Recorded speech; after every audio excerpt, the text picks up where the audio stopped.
Hello and welcome back to Just Films and That, the podcast where we discuss films that we feel may be underrated, underappreciated, or we just wanted to talk about them.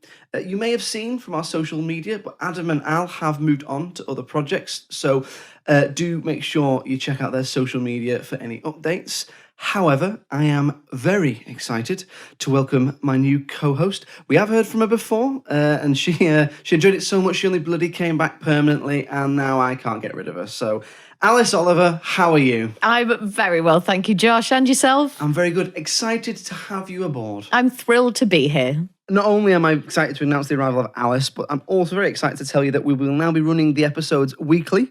Instead of as a series. The format won't change. We're still going to be talking all things underrated films, only now it's going to be shorter and more often. We're still hoping to have some great guests on, as we already have had.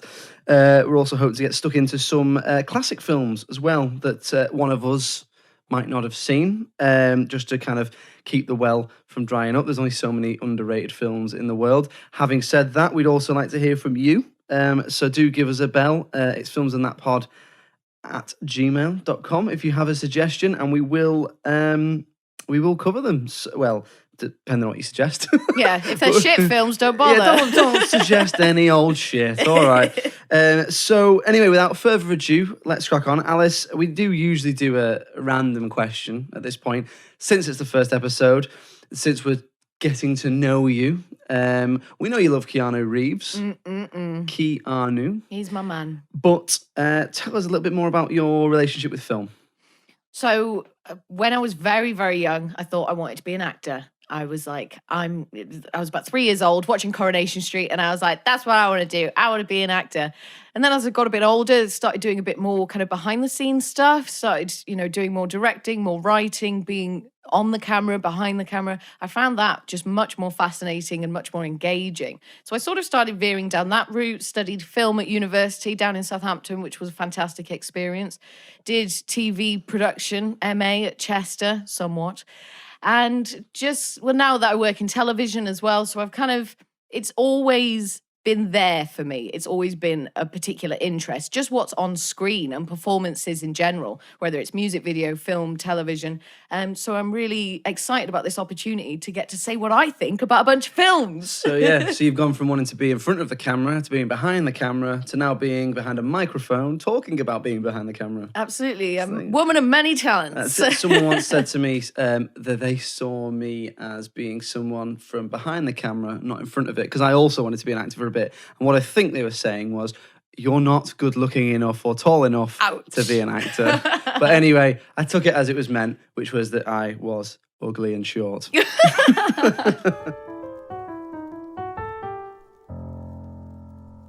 So I have picked the first film of the new continuous series, if you will.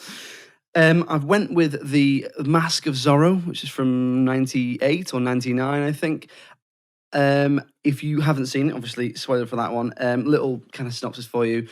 Antonio Banderas plays a young thief who is seeking revenge for the death of his brother, and in doing so is kind of trained and meets an older Zorro, played by Anthony Hopkins. He trains him to be the new Zorro. Lots of swashbuckling ensues. That's basically the story. Alice, had you seen this one before? I hadn't seen this one before. You hadn't seen this before? No, I hadn't. That surprises me. Oh, really? It's a big film. However, one of the reasons I did pick it is because I do think it probably is slightly underseen. Mm-hmm. The main reason I picked this is because I think it is and I'm hoping you don't like piss and chips now, but I think it is kind of the perfect old school swashbuckling cinema blockbuster type thing.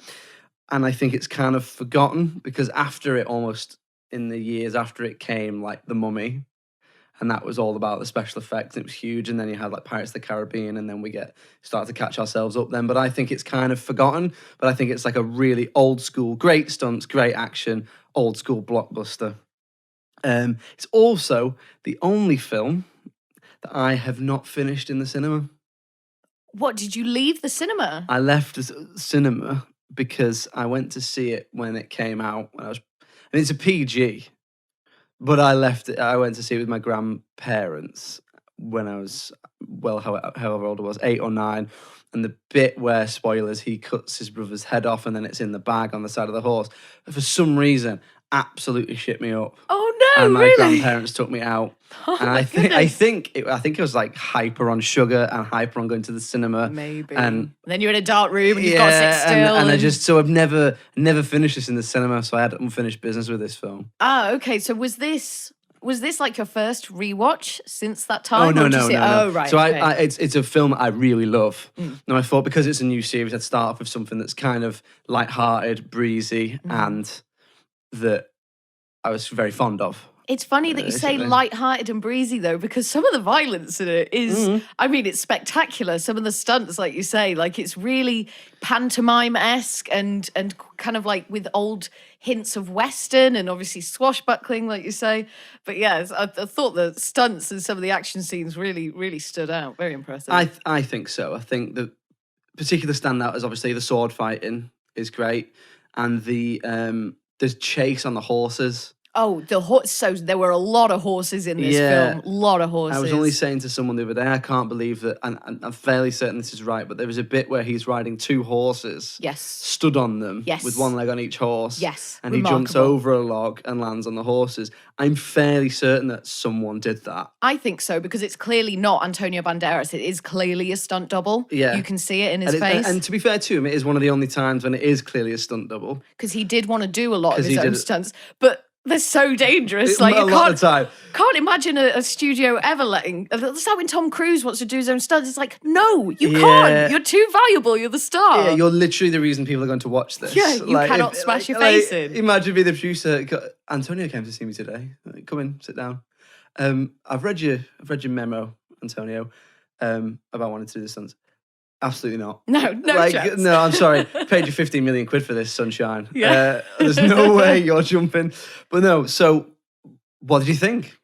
So you know what? I had a good time. It was enjoyable. Exactly. So the costumes were great. The setting was good. Antonio Banderas is wonderful. Anthony Hopkins, what a treat. So I didn't know. Tonys. I didn't know he was in it. Because I thought it was a very Antonio Banderas centric film. Like, so I didn't really have much knowledge of it, I suppose. I knew it was the Mask of Zorro. I had a very vague idea of what that meant and who Zorro was. And so I thought it was just his story. But it's actually really Anthony Hopkins' story. It really is, He's so brilliant in it. Like, really kind of serious, but brings some humor to it as well. And just very, like, prominent stance on him. He's often got his foot on something like a box or a rock, so he's sort of like towering above everyone else, or like he's got a cigar or what could be a spliff, I can't really tell, often hanging out his hand. He can do what he wants. Or a drink, like just like super casual but like super powerful at the same time. Yeah, he is brilliant in it. And he's in it just as much, if not maybe not more. Equally, he's got equal footing. It's a story of 2 Zorros, him and Catherine Zeta Jones. 2 Welshies. Oh, Anthony Hopkins. Sorry, yeah. Anthony Hopkins. I thought you meant. My brain processed that as Antonio Banderas, and like, I don't think so. Anthony Hopkins, Catherine Zeta Jones, father and daughter, 2 Welshies. Yeah, did that for you. Yeah, brilliant. Thank you, Josh. But no, I think it's brilliant. I think it's probably old school swashbuckling. Like the action scenes are great, and there is. It's quite long. It's probably like 2 hours and 20, something like that, and. There is kind of non-stop action throughout of it. I think it does that thing which a lot of blockbusters do really well, which is it's funny in moments. Like there's a lot of kind of within the swashbuckling, there's a lot of slapstick of like. So Zorro has that thing, which is he's obviously a character from the 30s or 20s when silent cinema was around, and Zorro was always smiling. So if you look in the film, they pay homage to that by having whoever is Zorro at the time, whether it be Anthony Hopkins in the early stage of the film, Antonio Banderas in the later stage of the film, always smiling. He's literally like, he's always cheeky. He's always like slapping a guy on the arse with a sword instead of stabbing him. And I love that. It's kind of, like you say, it is quite violent in places. However, a lot of it is cartoony, cheeky stunts. And I really like that. You know, there's, like you say, slapstick. There's bits where he, tries to jump from the roof onto his horse and misses. And I know it's daft. I know it's childish, but I think those beats keep blockbusters light and breezy, and that's what I want from a film. That's what I want from a film like this. It's entertainment, it's escapist, and that's what this is. I think blockbusters these days, a lot of them can be almost a little too intelligent. For example, I watched Interstellar the other day, and it's a huge achievement by way of filmmaking and what it does.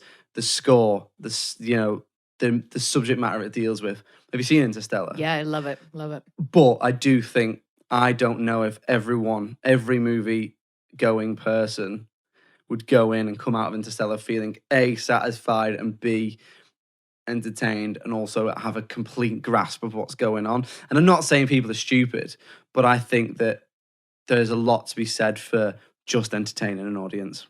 But interesting though, because obviously there is like this slapstick and comedic element, but the backdrop is very serious, and what's going on is very serious. This fight for an independent state of California. Is that historically accurate? Is So what's I going on? believe I don't know 100%, but yes, California, that side of it. So Santa Ana, the general they're talking about, is a real person. Zorro and Harrison Love are based. Harrison Love is the younger bad guy. Harrison Love was a real person, and the guy who it was Zorro is meant to be a real person. So it's meant to be someone called Joaquin Murrieta, I believe, and Joaquin Murrieta is his brother. So they're called Alejandro and Joaquin Murrieta in the film. So I believe I don't think it was like it is in the film. No, like loose elements. But loosely it's based on a bandit who would like help people out and would fight for what he perceived as right. So, but the political backdrop of the battle for kind of between Spain and America and Mexico and all, I think that is probably takes some liberties.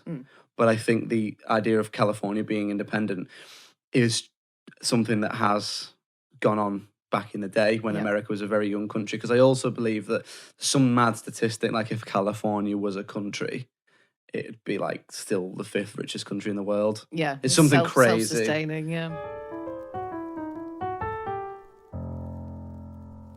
It's pure fairy tale escapism, right down to the almost pantomime villains. Like the two villains in it, because I like that they mirror Zorro and the two Zorros. So there's an older villain who is Anthony Hopkins' villain, and a younger villain who is Antonio Banderas' villain. But they are so like mustache twirlingly evil to the point of like locking children up to dig for gold for free. And there's a brilliant moment, sorry to interrupt you, but so they've got the guy's head, his brother's head, haven't they? Yeah. And it's in a jar and it's on a pickled, table and yeah. it's pickled and he drinks some of the head water. It's I was crazy. like, baller. That is one of the sickest things I've seen. It's mate's hand. Yeah. As well as his 3-finger mate's hand. But no, I know it's daft. And I know that in this day and age we kind of have a post 9/11 realistic. Everyone is kind of a rip-off of the Joker, and they're all anarchic terrorists who believe in nothing and have no. But I just like that they just want money, and it's just old school. You don't have to think about what they're doing. You just know they're evil because they're very mustache twirling. I hate you, Zorro. Some of the lines, it is so cheesy. It's actually written by the same two guys, I believe, who wrote Pirates of the Caribbean, the first one, I think, or maybe all of them, but either way, I think you can tell that kind of it's just one man. It's not one man, damn it. It's Zorro. It's like, it's so cheesy, but I don't care because I'm there for the ride. Yeah, and it is a ride as well. It's non-stop. a proper ride. Yeah. Music's great as well.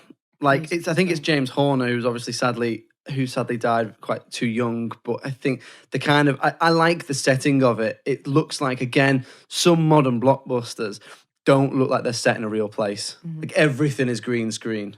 Whereas this is very based in, I know it's set in California, but you've got the kind of very Spanishy feel to it. Everything is, it's baking hot sun and lush green trees and on all these huge hacienda houses that look amazing with fresh flowers and melted candles, and everyone's drinking little things of port, and I just think the music adds to that, the kind of trumpets and the brass and the guitars. I just think it really creates a world that sucks you in, entertains you, and leaves you feeling satisfied. It's like a good meal. Yeah, I definitely felt that as well, because you do get a lot from it in that space of time for the 2+ hours that you've got. Catherine Zeta Jones.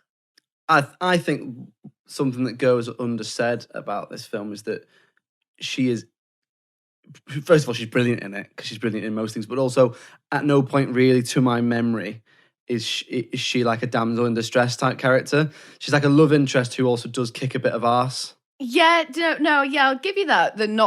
She isn't a damsel in distress, because they have that fight that kind of there's a lot of erotic fighting between her There and is Zorro. a lot of, it's like shag fighting, isn't it? Yeah, it's like rolling proper in the hay, phallic. Like, and he gets his sword and swipes her, and her clothes fall off, and like, oh. But when she's first introduced to Zorro, young Zorro, Antonio Banderas Zorro, so she sees him for the first time, and literally as soon as she sees him, like, you can see her get wet. Like, she's just like, just immediately, no substance. She hasn't spoken to him. She just sees him, and it's like, oh, and she can barely speak. And that was a bit, I thought, oh yeah, it's kind of the standard female role in these films. I know what you mean there. So I wanted to ask you about that. First of all, that's a great way of putting it, and that's not any way I would do. It's just how I thought, because she doesn't say anything, she doesn't make a noise, you just kind of see this weakness in her face. Yeah, but it's a great moment by Catherine Zeta Jones. I can't blame her. He's a sexy piece of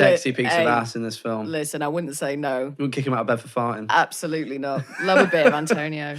But I was watching this with my other half, and it finished, and I was just saying to it, I just love it. I just think it's brilliant. And all the stuff I've just said, and she said, yeah. And I said, I can't really think of anything I don't like, because I know we like to be balanced and not try and say anything that we might talk about how a film has aged or what we didn't like. And she said, yeah, I'm not sure about the bit where he cuts all her clothes off, though. Yeah. And I said, well, I've never really thought of that, but I suppose I've watched this film since I was a kid, so never really thought of it like that. And then I always thought that was just a cheeky bit for the trailer. And then as I've got older, again, I guess I am a bloke, so I've never thought about it in that sense. But as a female, what would you think of that scene? Is it in poor taste? Has it aged poorly? Or is it just a cheeky bit of banter, sexiness? I don't think it was in poor taste necessarily. I think a lot of the time, especially when you're looking back, because we've obviously come a long way in these past couple of decades in terms of understanding that maybe women don't want to be objectified all the time. Who'd have thought? I know, crazy, right? I wouldn't blame the film for it. I didn't feel like I did blame the film for it. It's just a product of your time. It's like, oh, well, he's got a blade. Let's see if he can slice her clothes off, and she'll look like she's enjoying it. And it's like, ha, ha, ha, isn't everyone having fun? But it didn't put me off the film. It didn't, I didn't think they were really trying to do it to objectify her. It was more in kind of in line with the silliness and the whole pantomime feel of it, and sort of just how silly it is, really. It wasn't like it was sort of being serious and kind of, heartfelt and poignant, and then they threw that in. They've set it up as a bit of a romp. It's not something that you, like, it wouldn't offend you. No, it's not. And it's not even being offended. It's just kind of seeing things and recognizing, oh, that isn't okay. It's a little bit of objectification, isn't it? It is, yeah, definitely. And you don't want young people growing up watching films like that to think, oh, I'm a woman, so I guess I must just be okay when something like that happens to me. Or, But again, films are not there to be, teachers, are they? It's entertainment. Do you think they could get away with that now? In a specific context, I think. Yeah, in a more upbeat kind of... Or just kind of pointing fun at it, and in a satirical way, and just kind of showing that it's funny when you're doing something like that to say, oh, isn't it funny how we used to do that? Yeah. Isn't it funny how we used to objectify women? Isn't it bad how we used to think? And now we definitely don't I mean, obviously we definitely don't do that, but in context of specific films. Wouldn't know how films. to cut a woman's clothes off with a sword, to be fair. It's a skill, man. He's obviously been training for that. Yeah, to be fair, it's not easy. I think if you do it now, you could easily do it with both of them. Yeah, if he got his kit off as well. Yeah, you could either do it where one of them does it to the other earlier in the film, then later on they do it, or you could do it where they both do it to each other by mistake, or I suppose, because it kind of starts with them both doing it. Mm. They both cut each other's clothes off, and that's okay. It's a cheeky bit of I'm cutting your sleeve, and then obviously he bests her in the fight, and then literally voyeuristically stands back and like purposely cuts her clothes off, and that's probably where it strays into a little bit of voyeurism and kind of that's not okay because it's not both of them anymore. It's just not both her. of them. Yeah. Was there anything else you kind of you didn't particularly like? I don't think. Well, thinking about it really, so I wasn't always 100% clear about what was going on and who was who and what everybody's role was as the characters. So some of the like general types, not as in general, in the army sort of thing, the commanders of their ranks. There's a lot of guys. There's a lot of guys in toffish suits sitting around tables. That's the thing. They're all dressed so similarly. So it's like, right, who's this guy? Who's this one? So I wasn't always up to date with why things were happening, who was kind of revolting against who's the enemy. But it didn't dampen my enjoyment of it, I don't think. And like you said, if it's not really going for that, it's not really there for the finer detail. It's more for the fun of it for the action. It's not a film you watch and come away going, it was highly historically inaccurate. Yeah, exactly. So obviously it is this big, fun, theatrical romp, and you kind of feel like it would be suitable for all ages if you looked at it at its surface, because it's kind of like just classic superhero movie. PG. Yeah. But within one of the opening scenes, someone does cocaine, like right on screen, and you so rarely see drug use. So it's one of the one of the commanders, the main bad guy. Yeah, he like takes snuff, doesn't he? So I don't know if it would be what we know as cocaine, but I suppose it's just that's an interesting point. I didn't think that. Is it cocaine though, or is it? I think it would be. I think it would be like an early. What it became, some sort of either opium or, I mean, I don't know. It's something, isn't it? You see them in historical films. They take a little teeny spoon, and they take it is a white powder. I don't know enough about like 18th century drug use. Oh, don't you? I'm shocked. Yeah, sorry, but I'd never noticed that before. Actually, I suppose, and the fact I've seen this film, I must have seen this film over 20 times, and I've never thought anything of that. So I suppose maybe that goes some way to answering the question of does that make it not family friendly? But you are right. In the age we're in now, where information is more readily available, perhaps someone at the right age might go, "Is he tipping coke?" And like 2 minutes into a PG film. Well, and it's because I thought I was in for. I don't know if childish is the right word, but child-friendly, I suppose. Yeah. Like kind of almost a Disney-esque sort of thing is what I thought I was going to get.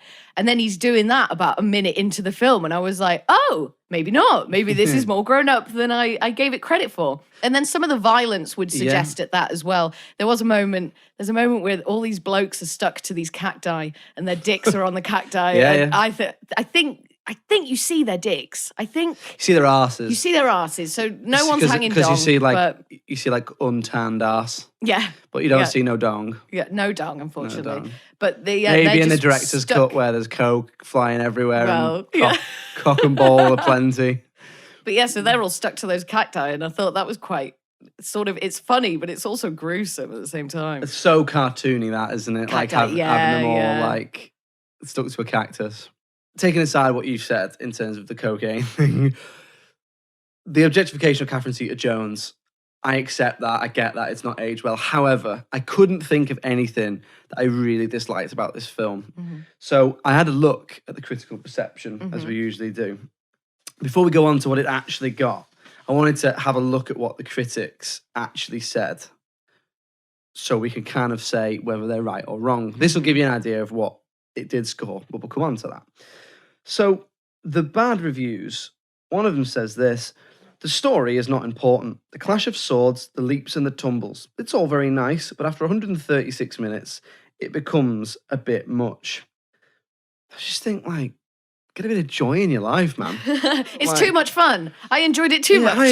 There was too much sword fighting. Too much going on, Like, I just want a blank screen for 30 minutes. If you're not into sword fighting and swashbuckling, the fuck are you watching Mask of Zorro for? Like, I know he's a critic and it's his job, but like, I don't know if you can come away from any film like this. It's like coming away from Endgame and be like, there was just too many comic book characters in that film. Yeah. Like, it's not That's for me. That's an invalid point. That's the point. If you could point out a particular performance, a particular element that you didn't like, but to say there was too much sword fighting and swashbuckling, well, what's the point of that? What's the stupid thing to say? As a word criticism in a film that is about those things. But also, I don't think you even have to enjoy those things to enjoy the film.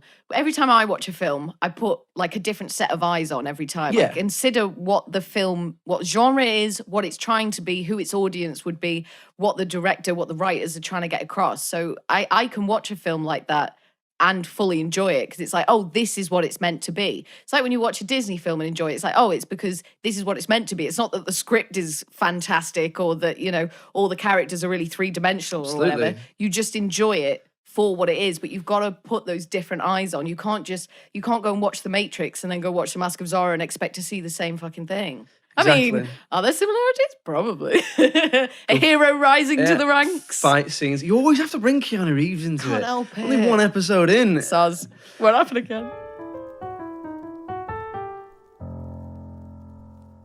So we'll move on to the actual critical reception. And we used to say we don't put numbers on it, but that kind of felt stupid because we are literally putting numbers on it by looking at Rotten Tomatoes and IMDb. It's all about numbers, man. So you haven't seen the critical reception. I haven't. We're going to do our best for you to not see it. I'm going to try. I'm So going to moving try every forward, time. People hopefully you have not seen the critical reception. What do you think it gets roughly?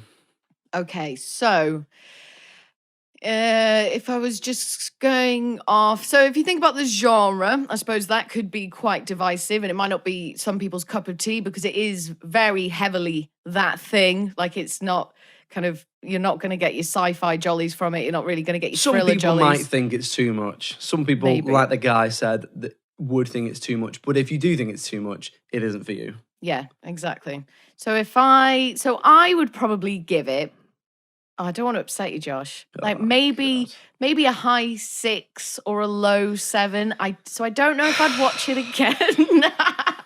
This is it. I'm just here for one episode now. I'm gone. Yeah. I reckon I would say a 6. No, I'll say 7. Bang on, 7.0. So you're pretty close. Okay. So it gets on IMDb a 6.7. Okay. And on Rotten Tomatoes, it gets a 72% from the audience and 82% from the critics. So I suppose that evens out about 7.5 or whatever. Yeah, 82 time, man. So do you think that's fair, overrated, underrated? So I think the IMDb score is pretty much there. You're about right. Yeah. That's fine. So why you're obviously proper pumped up about this film. Yeah. You love it. I do. Yeah. Why is that? It's difficult to say because this is where it's subjective, isn't it? So I have fond memories of it and I take with me all the nostalgia of watching it as a kid, despite the fact that I didn't finish it in the cinema. I guess I just watched it at the right time and I just love that it's not trying to be anything other than a piece of pure entertainment. And I love that. And it just hits all the right notes for me in terms of the action scenes. I think as much as the script is cheesy, don't really care about that. Performances are great. I think takes you on, creates a great little world. I can't really say anything beyond that other than I just like it. I think it's underrated. I suppose it would be fair to say that actually I think it's underrated in a context that it's never remembered, it's never talked about. In the same breath as those other films. When people talk about these great blockbusters of the late 90s, like The Matrix or The Mummy, it's never remembered. And I think it's in there with great blockbusters. So you have great films, your Citizen Kanes, your Godfathers, but you also have great films which are there to entertain, like Terminator 2 and Speed, another Keanu Reeves film, Speed, The brilliant. Matrix. Again, if you're going more modern, obviously the MCU films are there to entertain as well as bring characters to life. And I think it's in that group. Not necessarily the MCU, that's something else, but I think it's in the vein of great blockbusters. You go in, you sit down, you get entertained, you feel good, you come away, you've had that escapism, and that's what it is. So I suppose I suggested it in the sense that it's underrated. I'm not sitting here thinking, this should have smashed Best Picture. Yeah, it should be 10 out of 10. Yeah, I don't think it is 10 out of 10. I just think it is a great blockbuster. So in my opinion, it's underrated in that sense because I just think it could be remembered a bit more favourably. And I know you say not MCU, but it has got so many of the tropes of a superhero movie. Like, it's the guy who wants to train up. They've got this kind of master-student relationship that leads to kind of humor and some really poignant moments. And then he goes on to succeed and win the girl and do all the things that he wanted to do. And of course, for people who don't know, Zorro is the main influence for Batman. Is that true? He is the main influence for Batman. I mean, I could totally see that. Exactly. Totally. Which is what all in black as well. Which is what they're supposedly watching at the cinema when they leave and Martha and Thomas Wayne are shot. But it's usually changed. Martha. Yeah. So, that being said, have I won you round to underseen corner? Not underrated corner, underrated avenue. Would you say that it, regardless of the rating, is it something that could be remembered a bit more favourably? Is this a film that you'd show your kids and be like, let's have a good old time? You're going to say no, aren't you? Sure. Well, I was trying to think about it and give a really sort of careful and considered answer. And I'm just thinking of some of the scenes, like some of the scenes I really did enjoy. And when they're blowing up the gold mine and stuff, that's fantastic. Like, you get so many shots of these brilliant pyrotechnics and everything's like blowing up and that. And some of the script is very funny and the setting is great and the location's great. There was just something missing for me, I think. And I don't really know why. I might have been because Catherine Zeta Jones was doing a Spanish accent. Sometimes I find that really distracting when someone's obviously doing not their own accent. But there was nothing that I hated about it. Would you at least agree with me that it is a great blockbuster that is not often held up with other great blockbusters? I would definitely give you that. I think if you're talking about those kind of films, this definitely has a place there. And if you're saying that it was like one of the main inspirations for Batman, I mean, surely it needs to be considered in that regard as well. So we'll say it is underrated. Let's go. Let's say we agree in terms of it's a great underrated blockbuster. But I know what you mean. Those ratings are about, I'd say that's slightly low. I'd put it like with the critics at like 8. But, of course you would. But I know what you mean in terms of it's not an award-winning film. I just think it's a great piece of escapist blockbuster cinema. So there we go. It's a great piece of escapist blockbuster cinema. We're agreed. Absolutely. I would agree with you on that, 100%. So there we go. Our first film of the new continuous series is kind of underrated. If we can't agree, we'll just go to a Twitter poll. What do you guys think? Get in touch. Alice, next week it's your turn to pick. What are we going with? So we're going to be watching Francis Ford Coppola's Bram Stoker's Dracula. Has that got Keanu Reeves in it? It has, but I promise this was an accident. The film came into my head as one that I should definitely do. And then I was like, oh shit, fucking Keanu's in it as well. You're a Reevesaholic. No, I'm getting better, I promise. So, thank you very much for joining me for the first episode. One of many, hopefully. Absolutely. Thank you so much for having me. If people want to get in touch with you, you're on all the usual places. I'm all over the place. Just Alice Oliver, at Alice Oliver TV on Twitter, Alice Rian O on Instagram, and just Alice Oliver on Facebook. Yeah, give me a follow, give me a like. So there we go then. As I said at the start of the episode, we'd love to hear from you. So do get in touch. What did you think of The Mask of Zorro? Do you agree with me, or are you wrong, like Alice? So it's filmsandthatpod at gmail.com. Again, if you've got any films you want to suggest to us, drop us a line and we will be certainly looking to do some listener suggestions later on in a couple of weeks or so. We're on Twitter, we're on Facebook. It's at films_that on Twitter and filmsandthatpod on Facebook and Instagram. Alice, thank you very much for joining me. Thank you so much for having me. It's goodbye from me and cheerio. We'll see you next week. Bye.